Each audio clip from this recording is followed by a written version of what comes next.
안녕하세요. 저는 평방 청년부에서 53기로 있다가 지금은 이제 결혼을 해서 다른 교회를 섬기고 있는데 평강교회에서 청년부를 보내면서 참 많은 추억을 쌓고 그랬던 기억이 있습니다. 그래서 사실 김홍석 전도사님한테 이제 미래청년부에서 스트레스 관리와 관련해서 좀 이야기를 나눠달라고 이야기를 할 수 있어서 참 귀한 친구들이다라는 생각을 많이 했어요. 사실 저는 수험생활 막 하면서 하나님을 막 열심히 찾고 그러지 못했었던 것 같은데 훨씬 더 예쁘게 보시고 또 함께 하실 거라고 믿습니다. 네. 그래서 저는 일단은 임상심리 전문가로 이제 병원에서 또 심리연구소에서 친구들과 또 힘든 부분들을 나누고 그런 거를 많이 하는 일을 하고 있습니다. 그래서 사실은 이제 수험 생활을 하면서 여러 가지 고민이 있을 거예요. 저도 이걸 준비를 하면서 어떤 거를 하는 게 가장 도움이 많이 될까라는 생각을 했어요. 그래서 제가 이제 뭐 많이 들으면서 가장 많이 좀 힘들다라고 많이 얘기를 들었었던 부분을 조금 주제로 했고, 끝나고 나서 좀 자유롭게 내가 이런 고민들이 좀 있었다, 근데 얘기하지 못한 것들이 있다라고 하는 건 좀 질문을 받고 그냥 편하게 이야기를 좀 할 수 있었으면 좋겠습니다. 제가 그 복사본을 나와달라고 했는데 그건 두 가지 설문지예요. 그래서 이렇게 제가 오늘 준비한 주제와 좀 연관이 되는 거고 혼자만 보고 제가 가져가지도 않을 거니까 편하게 그냥 본인을 좀 체크하는 걸로 쓰시면서 좀 같이 들으면은 도움이 되시지 않을까라는 생각이 들어요. 그럼 다음 문장으로 넘겨주세요. 네, 계속이요. 네, 일단은 가장 제가 많이 듣는 게 시험이나 발표나 실기나 면접이나 이런 거 앞두고 나서 머리가 하얘지고 토할 것 같고 어지럽고 난 그날 못 갈 것 같고 이런 수행불안을 이야기하는 게 되게 많아요. 그리고 사실은 요즘에 되게 많이 듣는 것 중에 이제 막 이렇게 공황이 온 것 같다라는 말을 되게 많이 하잖아요. 그래서 사실은 이제 아무래도 수험생들이다 보니까 이걸 걱정하는 경우가 굉장히 많더라고요. 사실 제가 이걸로 요즘에 굉장히 많은 친구들을 만나고 이야기를 하다 보면 저희 엄마가 웃으세요. 왜냐면 제가 이랬었거든요. 제가 고등학교 때 이제 시험을 보려고 하면 아침에 막 헛곡질하고 과민성 대장 증후군 이런 거 있어가지고 가기 전에 막 얼굴 새해져가지고 막 힘들어 했었어요. 근데 그런 거를 그때 이렇게 잘 극복을 하고 지금은 여기에 쓰기 전까지도 이렇게 헛곡질을 하거나 그런 모습을 보이지 않았던 걸 보면은 엄마가 되게 신기해 하시는데 이런 것들 굉장히 많이 이야기하거든요. 그리고 하나 더 눌러주실까요? 또 하나가 잠이에요. 그래서 이제 아침에 수능 아침에 보고 굉장히 많은 것들이 우리가 학교 가는 것도 그렇고 학원 가는 것도 그렇고 다 잠을 줄여가지고 하는 경우가 굉장히 많은데 나 잠 되게 못 자가지고 밤에 가면 잠이 안 온다. 근데 아침에 가면 계속 졸려가지고 사실은 내가 공부를 할 수 있는 것보다 내가 보여줄 수 있는 역량보다 많이 못한다라는 얘기를 굉장히 많이 해요. 그리고 이제 수능 때도 내가 가서 뇌를 깨워야 된다라고 하는데 나중에 안 깬 상태로 간다. 어떻게 해야 되냐라는 얘기 굉장히 많이 하면서 특히 이제 수능 시즌에는 굉장히 이 문제로 많이 오거든요. 그리고 또 굉장히 많겠죠. 그 외에도 뭐 부모님과의 문제들도 있을 거고 친구 문제로 되게 힘든 경우도 있을 거고 굉장히 나만 이런 것 같아 라는 생각이 들면서 우울하고 무기력해서 해야겠다라는 의지가 들었다고도 금방 사그라들고 이러는 경우도 굉장히 많으실 것 같아요. 그리고 내가 확실히 옛날보다 자존감이 떨어졌어 라고 느껴지면서 내가 굉장히 하찮게 느껴지고 해봤자 안 되는 거 아닌가 하는 그런 생각이 굉장히 많이 들 것 같아요. 그래서 제가 일단은 준비했었던 건 첫 번째와 두 번째예요. 근데 세 번째는 같이 나중에 이야기를 하면서 하는 게 더 도움이 될 것 같아서 이런저런 보는 것보다는 그래서 이렇게 준비를 해봤어요. 네, 그래서 다음으로 넘어갈게요. 제가 이제 드렸던 것가 두 가지가 있어요. 그 중에 이제 수행불안 자가 진단이라고 하는 것이 있고 또 한 가지는 이제 수면과 관련한 건데 수행불안이라고 하는 게 뭐지? 나랑 관련이 있는 건가? 라고 생각이 드는 경우도 있을 것 같아요. 예를 들면 이런 거예요. 뭐 시험이나 대회나 발표 전에 걱정하느라고 그 전날 밤 잠을 못 자요. 또 얼굴 누렇게 떠가지고 이제 아침에 막 토할 것 같고 이렇게 오는 상태가 있고 시험 전에 이제 확 물렁거리고 심하게 막 가슴이 뛰고 너무 긴장해서 아무 생각이 안 나는 백지 상태가 되는 것 같고 이제 시험을 보다가도 나 이거 어디서 봤는데? 근데 뭔지 모르겠어 라고 했을 때 이제 패닉이 된다거나 나 망했다 라는 생각이 들어서 더 이상 이제 뒤에 거를 제대로 못 가겠거나 그리고 긴장감 때문에 내가 아는 것도 틀리고 이제 막 시험지고 보다 밀리고 막 이런 경우도 굉장히 많죠. 그래서 내가 할 수 있는 것보다 굉장히 못할 것 같다라고 생각이 드는 그런 것들이 되게 많아요. 실제로도 잘 안 나온다거나. 그래서 제가 드렸던 거는 이제 14문항으로 되어 있는데 사실은 제가 그건 조금 훨씬 더 많은 문항인데 중요한 문항들만 좀 추려왔던 거거든요. 그래서 뭐 1점에서 3점 정도면 정상 불안이고 4점에서 7점은 중간 수행 불안이고 8점 이상이면 좀 이제 수행 불안이 내가 좀 있는 것 같다라고 생각이 들 수 있을 것 같아요. 사실은 시험을 앞두고 불안하다라는 건 당연한 거거든요. 그리고 그게 내 인생에 중요하고 나한테 중요하다고 생각할수록 불안감이 있는 건 당연한 거예요. 그래서 연구들은 내가 뭐 어느 정도의 불안감을 갖고 긴장을 하는 게 시험 성적도 훨씬 잘 나온다고 해요. 근데 그게 역기능적으로 더 점수가 안 나올 정도로 불안한다면 그거는 조금 우리가 수정을 하고 고칠 수 있다면 훨씬 좋겠죠. 네, 넘겨주실게요. 그래서 이제 우리가 시험이나 발표나 대회 직전에 감정이나 행동이나 생리적인 변화들이 확 일어나요. 예를 들면은 감정 같은 거는 넘겨주시면 굉장히 불안해지고 행동은 안절부절하고 주의 집중 안 되고 손등 물어뜨고 이제 어떤 친구들은 정말 배가 아프다. 나 그래서 오늘 못 가. 나 오늘 시험 날인데 엄마한테 이제 나 오늘 아침에 못 일어날 것 같아. 나 오늘 못 갈 것 같아. 사실은 이런 경우들이 적지 않게 있어요. 그래서 나는 내가 아파서 못 간 거지 라고 스스로도 그렇게 생각을 하게 되는 거죠. 그리고 생리적인 변화는 심장搏동이 증가하고 호흡 곤란하고 근육이 긴장이 너무 되고 현기증 나고 식은땀 나고 실제로 저는 현관 앞에서 쓰러져도 봤어요. 네. 그래서 넘겨주시면 이거 들으시면 아마 되게 생각해 뭐랑 비슷해? 라고 느껴지시는 게 있을 텐데 네, 넘겨주시면은 불안장애나 그리고 공황장애라고 하는 것도 사실은 이런 거랑 되게 비슷하게 많이 나타나요. 그래서 요즘에는 공황장애라는 말이 굉장히 많이 사용이 되고 많은 연예인들이 내가 이걸 알고 있어요 라고 이야기를 되게 많이 하죠. 그리고 실제로 병원에 가서 약을 타고 그거에 대해서 나쁘게 생각하지 않아야 된다라고 말하는 거를 그냥 텔레비에서 나와서 많이도 하고요. 넘겨주실게요. 한 번 더요. 네, 그래서 공황장애라는 거는 일단 이제 비슷한 거기 때문에 좀 더 큰 범주일 수도 있을 것 같아요. 갑작스럽게 밀려오는 이유 없는 불안이나 공포예요. 근데 이 공포는 정말 죽을 것 같다라고 생각할 정도의 공포인 거죠. 근데 의학적인 문제는 어때요? 뭐 심장 문제라거나 그래서 병원에 가요. 왜냐면 나 너무 심장이 뛰니까. 근데 병원에 가면 아무 문제 없다고 얘기를 하거든요. 근데 내가 이 공포나 불안이 또 언제 올지 모른다는 생각에 그런 일이 있었던 장소라든지 그런 상황을 피하게 되고 안 하고 싶어 하고 그리고 굉장히 이제 내 스스로가 위축이 되고 회피하게 되는 그런 모습들이 있어요. 사실은 이게 이제 점점 늘어난다고 얘기를 하는데 유병률을 봐도 사실 굉장히 많아요. 한 번 더 눌러주실게요.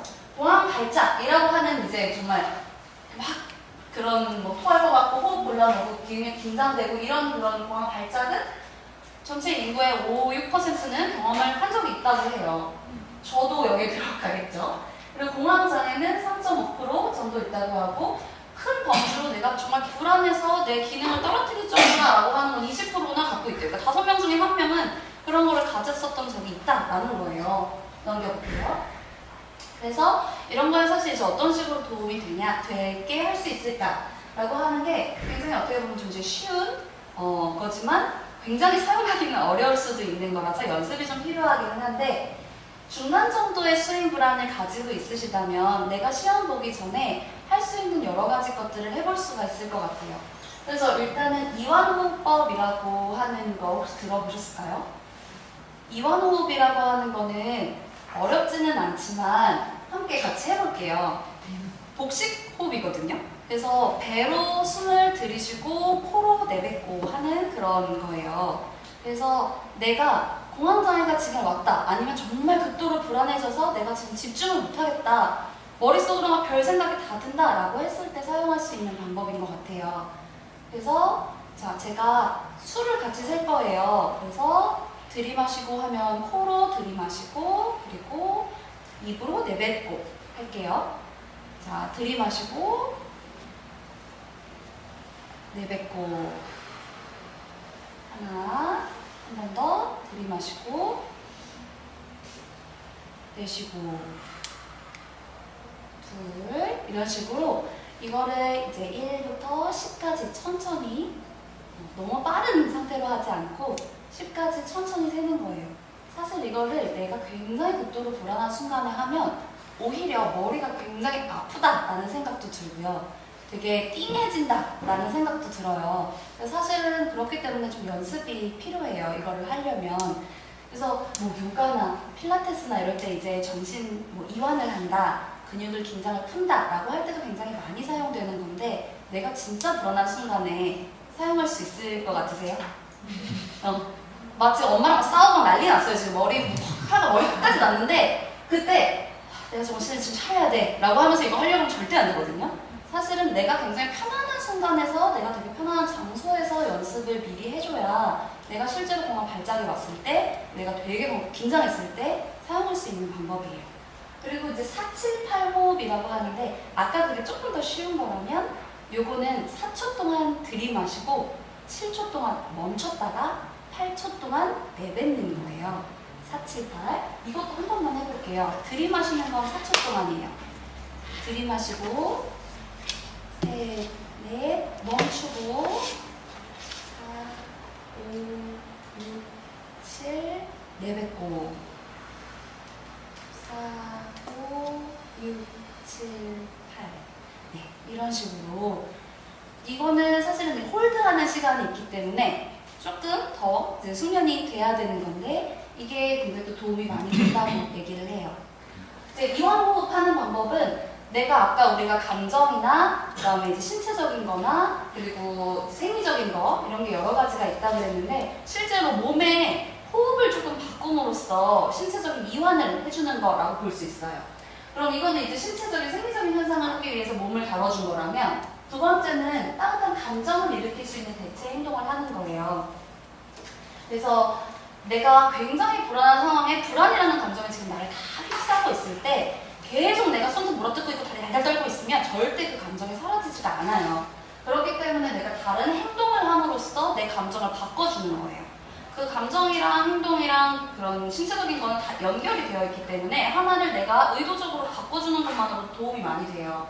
그래서 굉장히 쉬울 수도 있어요. 내가 굉장히 막 불안한 상황에서 따뜻한 차 한 잔을 좀 마시면서 내가 그냥 좋아하는 노래를, 그냥 차분한 노래를 들으면서 하는 게 감정을 이완시키는데 조금 좋고 좀 차분해지겠죠.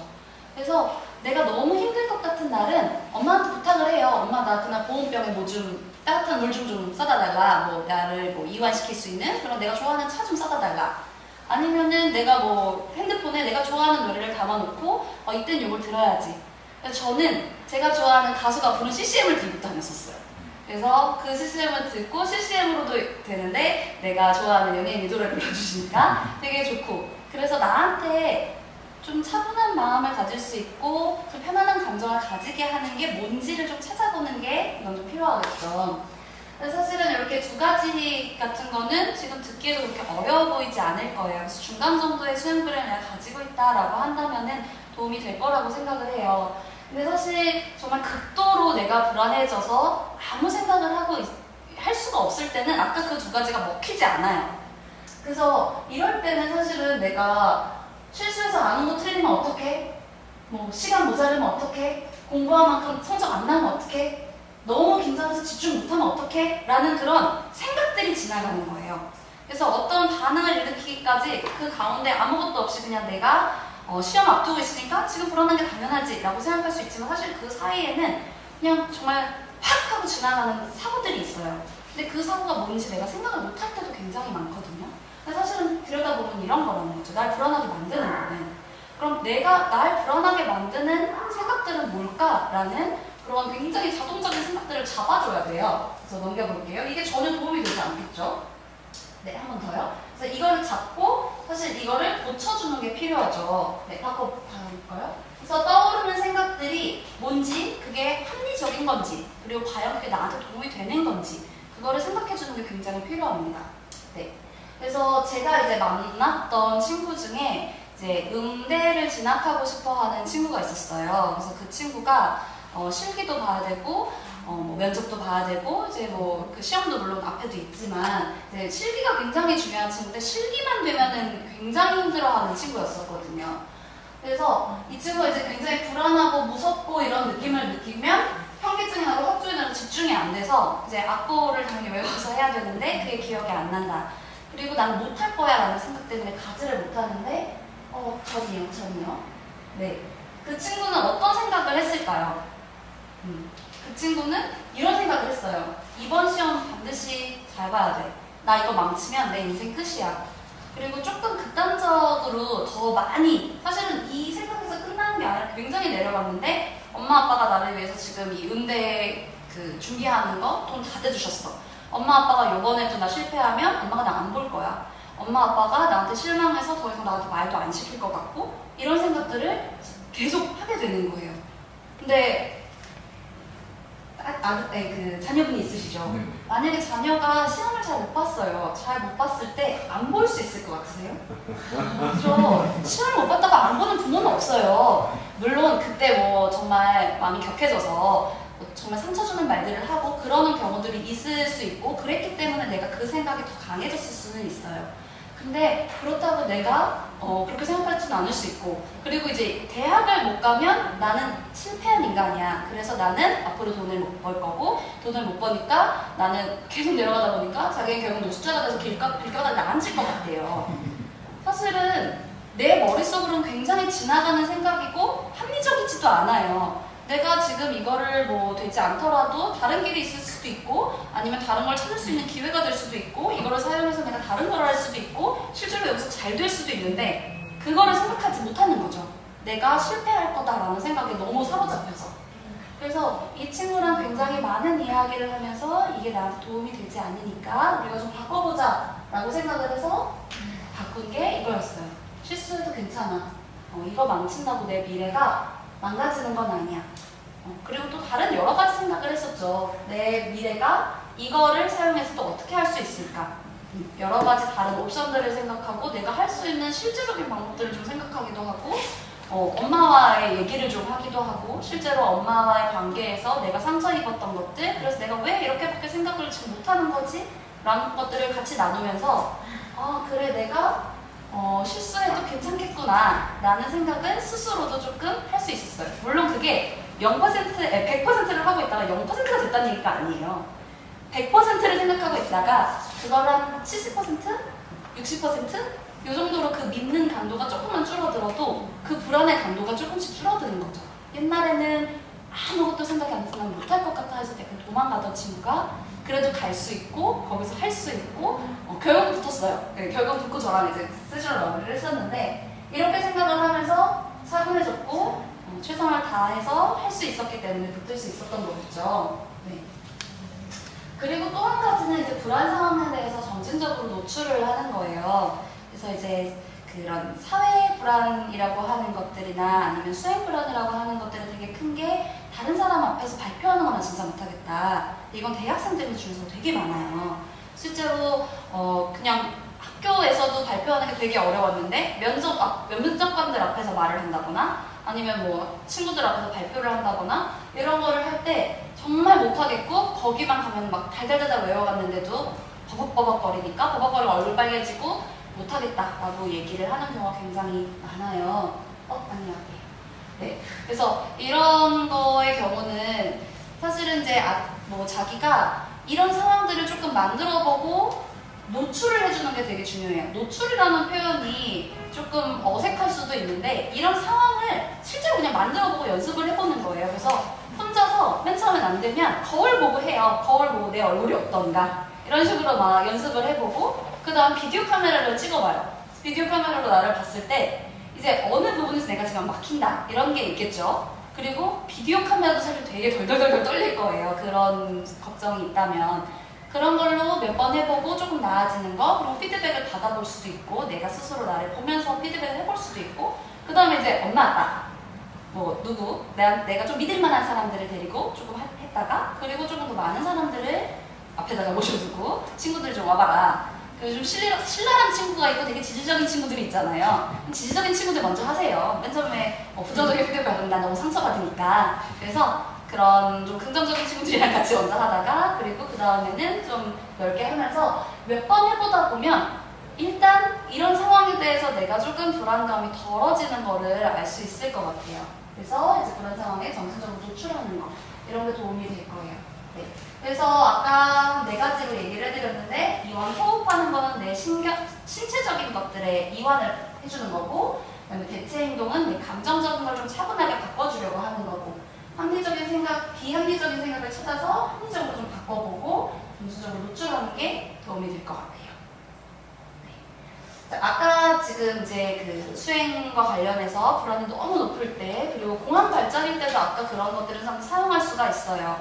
그리고 지금은 내가 수행 불안이 전혀 없을 수도 있어요. 근데 실제로 나한테 이 시험이 중요하다라고 생각할수록 그런 불안들이 생길 수가 있기 때문에 지금은 없어도 어느 순간에 내가 원래 이렇게 불안해하지 않았는데? 라고 생각하면서 나한테 좀 이런 게 생겼나? 라고 생각이 들었을 때 이런 것들 아까 그것들이 좀 생각이 나셔서 도움이 됐으면 좋겠어요. 네, 그 다음은 수면 욕구와 관련한 건데 우리가 수능 날이 되면 항상 보는 풍경들이 좀 있죠. 아침에 늦잠 자가지고 경찰차 타고 가시는 분들 그리고 시험을 보다가 깜빡 잠이 졸았는데 뒤에서 걷어오래요 이제 그런 거 그리고 깜빡 졸았는데 밀렸어요. 이런 경우들이 사실은 일어나고 아찔하죠. 그래서 사실은 수험생들뿐만 아니라 대학생까지도 시험을 늦어서 그러니까 자다가 늦어서 못 가는 꿈을 굉장히 많이 꾼다고 하더라고요. 그러니까 그거는 사실 모든 사람이 가질 수 있는 불안이고 공포예요. 근데 거기서 키라는 잠이라는 거죠. 수면 욕구를 적절히 조절하지 못해서 내가 일어날 수 있는 상황에 대해서 아찔하게 느끼는 거 넘겨주실게요. 그래서 아까 제가 이제 나눠드렸었던 것 중에 수면 문제와 관련한 것도 있는데 이건 수면 심각도 설문지라고 해서 이제 8점에서 14점 정도면 경한 정도의 수면 문제를 가지고 있는 거고 21점까지는 중간 정도의 수면 문제 그리고 28점까지는 심한 불면증이라고 얘기를 합니다. 제가 그 마지막에 넣어놨었던 것 중에 혹시 지난 2주 동안 평균적으로 얼마나 주무셨냐라고 적은 게 있어요. 그리고 제가 여기에 오면서 제일 궁금했었던 것 중에 또 하나일 것 같아요. 수험생들이시고 그렇기 때문에 아마 잠을 줄여가면서 이제 하는 경우가 있을 것 같아요. 혹시 4시간에서 6시간? 있나요? 4시간에서 6시간? 6시간에서 4시간에서 6시간? 다들 좀 너무 혼자. 6시간에서 7시간? 6시간에서 7시간? 7시간에서 8시간? 8시간에서 10시간? 여기는 손을 안 드네요. 네, 그래서 지금 이제 대부분 아마 되게 조금 자려고 노력을 하고 실제로 내가 자는 시간이라는 게 침대에 누워있는 시간이라고 생각을 한다면 이제 낮잠, 졸려서 낮잠 자는 거, 조는 것까지 포함하면 사실은 이제 어떻게 될지 모르겠죠. 그래서 사실은 수면 패턴이라는 거를 아는 게 되게 중요해요. 내가 지금 어떻게 자고 있나. 근데 많은 수면과 관련한 연구자들은 이제 2주 정도는 내가 몇 시에 침대에 누워서 몇 시에 침대에 나오는지를 확인해 봐서 내가 잘 자고 있는지를 보라고 하거든요. 예를 들어서 지금 11시에 지금 침대에 누웠어요. 들어간 거예요. 근데 침대에 들어가자마자 머리를 딱 대고 바로 잠드는 축복받은 영혼들도 있으실 건데 이제 어떤 영혼들은 떠돌아요. 거기서 이제 침대 속에서 별 생각이 다 들고요. 내일은 내가 잘 일어날 수 있을까도 있을 수 있고 내일 시험을 잘 볼 수 있을까? 나 내일 모의고사인데 이렇게 여러 가지 생각을 하면서 1시간 이상 걱정하느라 못 주무시는 분들도 있을 수 있고 누워서 내가 지금까지 공부하느라 너무 힘들었잖아요. 피폐했어요. 그래서 페이스북을 그때부터 보기 시작해요.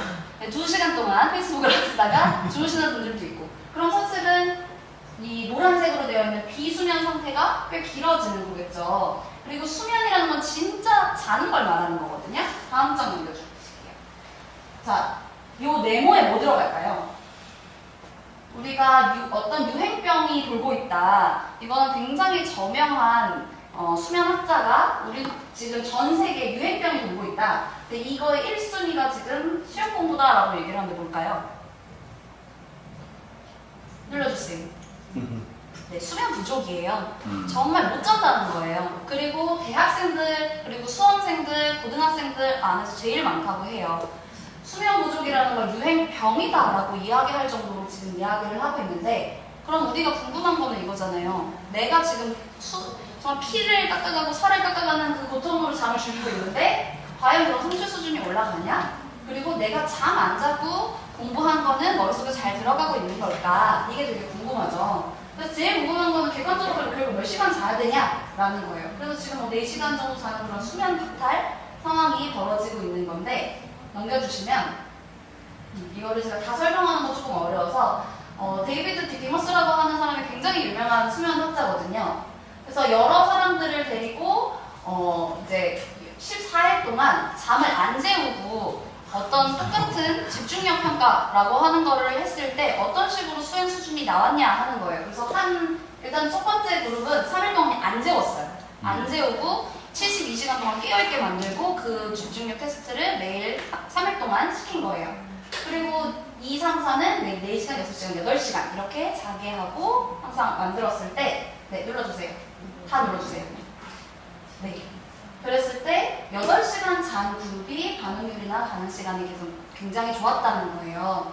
근데 위에 거를 봤을 때 맨 처음에 당연히 3일 밤새는 그룹은 엄청 안 나왔겠죠. 자질 않았으니까 당연한 건데 4시간 정도 잠을 잔 그룹은 6일 밤이 지나니까 6일 동안 4시간 맨날 자다 보니까 24시간 수면 박탈 당했을 때랑 결과가 똑같았다는 거예요. 그리고 11일 밤이 지나니까 48시간 동안 못 잔 거랑 똑같이 되고 그리고 6시간 잔 거, 사실은 6시간 자는 게 제일 많은 것 같더라고요. 수면 수험생들 경우에 6시간 잤을 때 10일이 지나면 결국은 24시간 수면 박탈을 썼을 때의 결과랑 비슷하게 나타났대요. 네. 그러니까 한마디로 적어도 그러니까 이거는 이 연구뿐만 아니라 굉장히 많은 연구들이 7시간, 8시간은 자야 인지 능력이 유지된다라는 거예요. 그리고 우리가 지금 하루 이틀 공부하고 끝날 거 아니잖아요. 내일 시험 벼락치기 하는 거 아니고 오늘 전날에. 그러니까 앞으로 우리가 조금 롱런으로 보고 열심히 공부를 해야 되는 상황에서 지금부터 계속 4시간, 4시간, 4시간 아니면 6시간, 6시간, 6시간 잔다면 너무 힘들어질 거고 실제로 수행도 좀 떨어질 수 있다라는 거죠. 그래서 사실은 이게 물론 나의 의지로 내 생각으로 내가 내 잠을 줄여야지 라고 하는 사람도 있겠지만 이제 부모님이 너 그래가지고 어떡해? 라고 얘기할 때 이런 얘기를 해주세요. 정말 8시간, 7시간은 자야 내가 실제로 그날 갔을 때 가장 최상의 컨디션으로 좋은 성적을 나타낼 수 있다라는 거는 연구도 많이 나온 거니까 저는 사실은 잠을 못 잔다고 얘기를 하고 잠 너무 존다 이라고 얘기를 하고 왔는데 결국은 주변에 보면은 4시간 정도 5시간밖에 안 자는 친구들이 하면 얘기하거든요. 어떻게 안 졸리냐고. 당연히 졸린 거라고. 네. 그래서 네 잠깐만요. 네, 근데 이제 한 가지가 또 뭐냐면 그러면 평일은 내가 학원도 가야 되고 하니까 한 5일은 좀 조금씩 자고 주말에 몰아서 자면 되지 않겠냐. 주말에 늦게 일어나고. 근데 여기 이제 8시 30분부터 오신 친구들을 보니까 아마 수면 패턴이 잘 정상적으로 됐을 거라고 생각을 하지만 이제 막 몰아서 잔다면 어떻겠느냐라고 했을 때 이 결과도 사실은 똑같았어요. 내가 몰아서 자도 이전에 못 잔 거를 잘 보충을 할 수는 없다라고 얘기가 나오더라고요. 네, 그래서 그런 게 있고 그리고 이제 다음 거는 자, 이 친구의 수면 패턴을 보면 10시에 누웠어요. 그리고 8시에 일어났어요. 거의 10시간을 침대에 누워 있었던 거예요. 근데 누워가지고 이제 2시간 영원히 떠돌아다녔어요. 그리고 중간에 이제 일어나서 잠이 잘 안 오니까 핸드폰을 보기 시작했는데 핸드폰을 보다가 이제 또 그럼 정신이 깨잖아요. 그래서 그때부터 또 열심히 핸드폰을 하고 또 중간에 일어나가지고 뭐 배고프다고 뭐 먹고 뭐 이런 식으로 했을 때 이런 식으로 잤다면 결국은 잔 거는 5시간밖에 안 되는 거거든요. 내가 많이 누워 있었지만 그러면 효율성이 진짜 뚝 떨어진 거죠, 잠이. 그래서 꿀잠 수치를 높이는 게 진짜 중요해요. 근데 꿀잠 수치라는 거는 침대 속에서 보낸 시간 중에 실제 잠자는 시간이 높아야 된다는 거죠. 그래서 건강한 청소년들이라면 90% 이상이라고 얘기를 해요. 85%에서 90%? 네, 청소년들은 90% 정도라고 하는데 실제로 본인이 수면 패턴을 좀 생각해 보세요. 내가 누워서 과연 얼마나 잘 꿀잠을 자고 있는지. 꿀잠을 자야 그 다음 컨디션이 당연히 좋아지죠. 네, 넘겨주실게요. 네, 그래서 꿀잠 수치를 좀 높이려면 어떻게 해야 되냐? 일단 침대에선 잠만 자야 돼요. 내가 침대에 누워서 문제집을 푸는 습관이 있어요.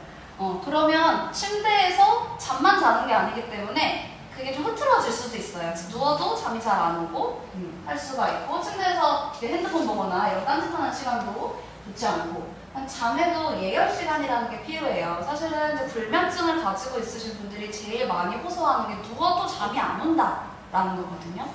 누워도 잠이 안 오기 때문에 아까 우리가 이전에 배웠었던 이완하는 거 있잖아요. 복식호흡이라든지 좀 내가 차분한 감정을 주는 거. 잠 잘 못 주무셨어요. 그 전에 뭐 하셨어요? 이러면 그 전까지 라디오스타 보면서 빵빵 터지면서 웃었대요.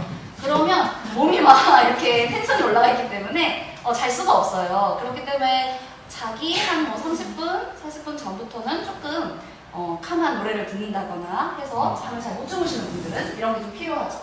그리고 실제로 침대에 내가 누워있는 시간은 되게 긴데 못 주무신다라고 하면은 실제로 수면 박탈을 하는 거, 수면 제한을 하는 게 도움이 되기도 해요. 왜냐면 졸리면 누워서 자거든요. 그래서 침대에 누워있는 시간이 8시간이었다면은 이거를 줄여가지고 한 5시간만 누워있게. 5시간만 누워있어서 그럼 피곤하니까 그럼 그때 이제 꿀잠 수치가 올라갈 수 있기 때문에 대신에 그때 굉장히 잘 지켜야겠죠? 네. 그 다음요. 네, 그리고 이제 만약에 지금 이제 뭐 학원을 다니시거나 그래서 지금 우리가 학교 수업이 대부분 7시나 8시쯤에는 시작이 되긴 하는데 집에서 혼자서 이제 하고 있는 경우에는 이게 규칙적인 생활을 하기가 어렵잖아요. 그래서 이게 되게 뒤로 밀려버리는 경우가 있어요, 패턴이. 그래서 이게 약간 이런 거죠. 두 개가 굉장히 다른데 눌러주시겠어요? 방울빼미형이라는 말 많이 들어보셨죠? 우리가 너 아침형이야, 저녁형이야 라고 했을 때 이제 올빼미형이다 이러면은 12시에 누워도 4시부터 잠이 드는 거예요. 그 전까지는 뭐가 잘 안 되고 뭐 3시나 4시나 뭐 이런 식으로 이제 뒤로 밀리는 거죠. 그래서 그러면 학교에 가서 내가 시험을 본다고 하든 아니면 학원을 간다고 하든 8시나 9시에는 눈이 깨어 있어도 뇌는 자는 상태가 되는 거예요. 근데 그거에 비해서 이제 뭐 우리가 아침형이다라고 하는 사람들을 보면 그 사람들은 되게 일찍부터 자고 대신에 이제 막 3, 4시가 되면은 되게 활동적이 되고 기분도 좋아지고 실제로 굉장히 성취 수준이나 이런 것도 그때 되게 높고 이렇게 되는데 우리가 그럼 이제 아침형 같은 사람을 되게 부러워하잖아요. 이게 왜냐면 회사든 학교든 시험이든 다 오전부터 시작하는데 나는 정말 이렇게 학교 가려고 그러면은 올빼미형 같은 경우는 지금 3시간, 4시간밖에 못 자는 상황인 거니까 낮에 졸 수밖에 없거든요. 근데 아침형들은 아침에 뭐 공부를 하다 왔대요, 집에서.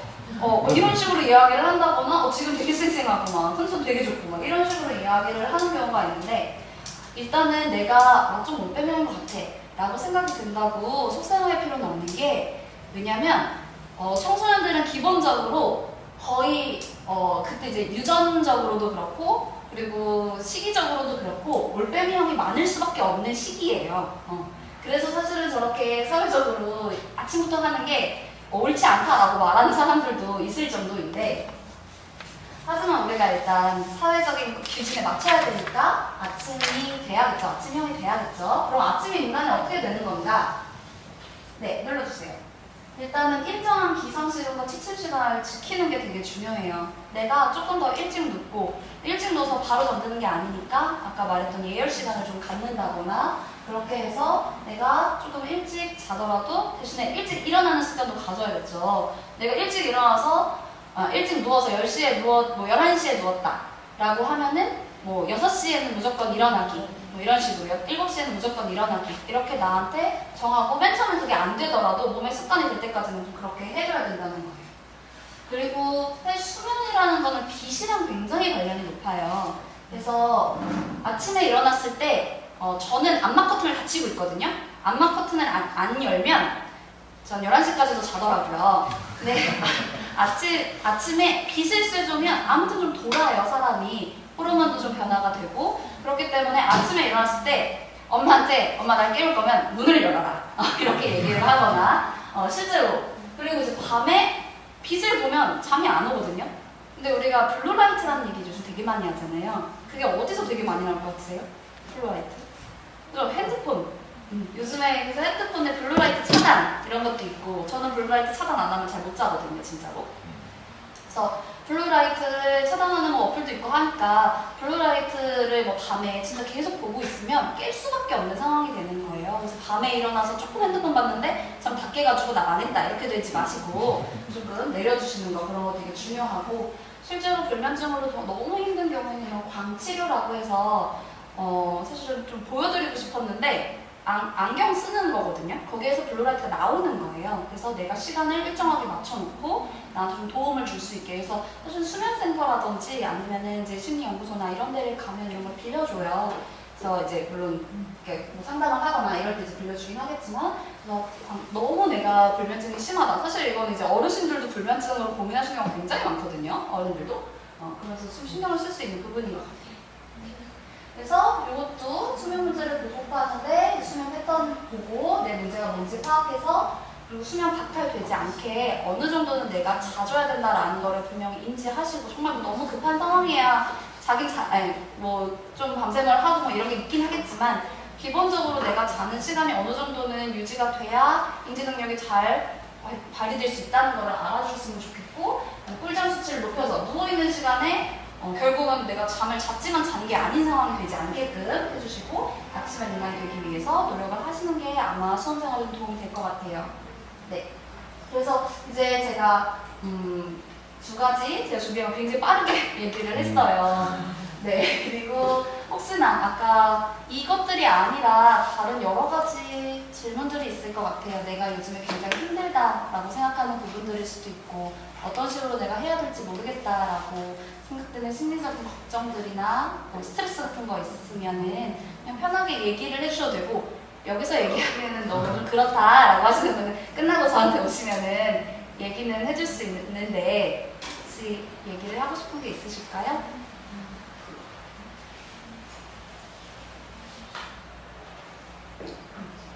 그러면 마지막 슬라이드 하나만 더 보여주시겠어요?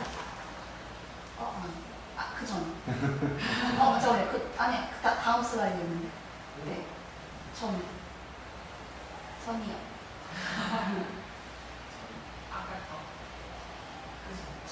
네, 이거.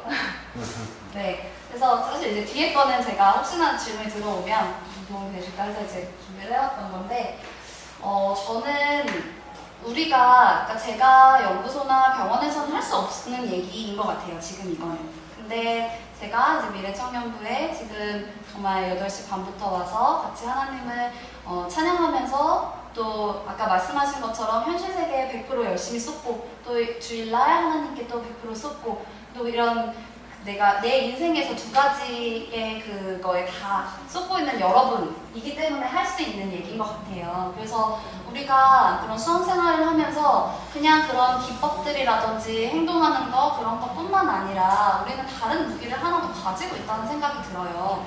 그게 일단은 우리한테 하나님이 있다는 거죠. 하나님은 그냥 우리를 사랑하셨고 존귀하다 생각하시며 정말 선택하여 주셨는데 하나님께서 사랑하는 나를 믿어야 되는 게 굉장히 중요한 것 같아요. 내가 할 수 있다라고 하는 그 사실을. 근데 나를 사랑하는 하나님을 믿고 있기 때문에 이제 나를 믿어야 되는 건데 우리가 되게 힘들어하는 것 중에 내가 내 주장을 못하는 경우가 되게 많은 것 같아요. 엄마와의 관계에서도 굉장히 많고요. 친구들과의 관계에서 되게 많아요.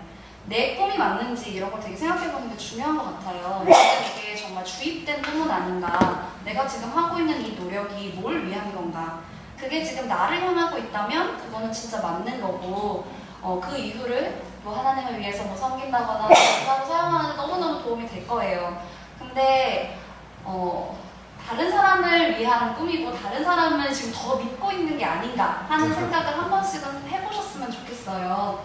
그래서 뭐 부모님과의 관계에서도 나는 사실은 이걸 하고 싶은데 부모님은 이거를 원하세요. 그랬을 때 내가 더 당연히 뭐 애정도 안 생기고 열심히 하고 싶지도 않고 그렇기 때문에 내 자존감도 떨어지는 것 같고 이거 내가 맞나? 하는 생각이 당연히 들거든요. 그렇기 때문에 남과 나를 모두 존중하는 그런 적극적인 자기 주장이 굉장히 필요하다고 생각해요. 그리고 두 번째는 이제 교회 공동체 안에서 나누는 거예요. 제가 이제 그 선한목자교회에 유기성 목사님이 말씀하셨던 일화 중에 되게 기억나는 게 있는데 어떤 권사님이 분이 정말 제 사업이 완전히 부도가 나서 목사님한테 기도를 해달라고 오신 거예요. 그래서 오셔서 자기의 사정을 얘기하면서 회생 불가능한 막 그런 상태를 얘기를 하셨대요. 자기가 지금 얼마나 힘든지. 그래서 기도를 해달라고. 그러니까 목사님이 나 당연히 기도를 해주겠다. 근데 이제 다른 성도님들한테도 우리가 얘기를 해가지고 합심 기도를 하겠다. 그렇게 얘기를 하셨다고 해요. 그러니까 그 권사님이 뭐라고 하셨을까요? 하지 말라. 그죠? 네, 하지 말라고. 절대 하지 말라고. 그냥 목사님만 기도를 해달라 이렇게 얘기를 하면서 나갈 때 한 번 더 굉장히 강조를 했다고 해요. 절대로 얘기하지 마시라고. 나 그럼 부끄러워서 일 못 다닌다고. 사실은 우리가 교회 공동체 안에서 지금 만난 형제 자매들인 거잖아요. 그 안에서 나누는 게 굉장히 어려워요. 그리고 실제로 뭐 나누세요 라고 말하는 것도 사실 굉장히 어려운 일이에요. 내가 누구한테 도움을 손길을 내밀 수 있는 사람이 내가 교구 안에서 있을까? 라고 생각을 했을 때 생각이 안 날 수도 있고요. 또 내가 이 사람이 날 도와준다고 했을 때 정말 부담감 없이 내가 이 사람의 도움을 받을 수 있을까? 저는 사실 두 번째가 더 어렵다는 생각이 좀 들어요. 그 사람은 따뜻한 마음을 가졌을지언정 정말 그런 참된 사랑이 뭐다? 이렇게 느끼고 받아들이는 것도 참 쉽지 않다. 그래서 사실은 교회 공동체라는 거는 사랑으로 이루어진 공동체인데 우리가 그거를 믿지 못하는 경우가 사실 되게 많은 것 같아요. 그래서 여기 안에서라도 사실은 지금 다 비슷하게 고민들을 많이 가지고 있을 거라고 생각해요. 한 명 한 명이 물론 모든 고민이 똑같지 않겠지만 그 마음을 충분히 이해할 수 있는 비슷한 상황에 있잖아요. 그래서 여러분께서도 좀 다른 교우들과 이야기도 나누고 내가 너무 힘들다라고 하는 것 이런 것에 대해서 손을 내밀 수도 있고 또 손을 잡아줄 수도 있는 그런 친구들로 조금 더 편안함을 느끼실 수 있었으면 좋겠습니다. 네, 제가 준비한 일 여기까지입니다.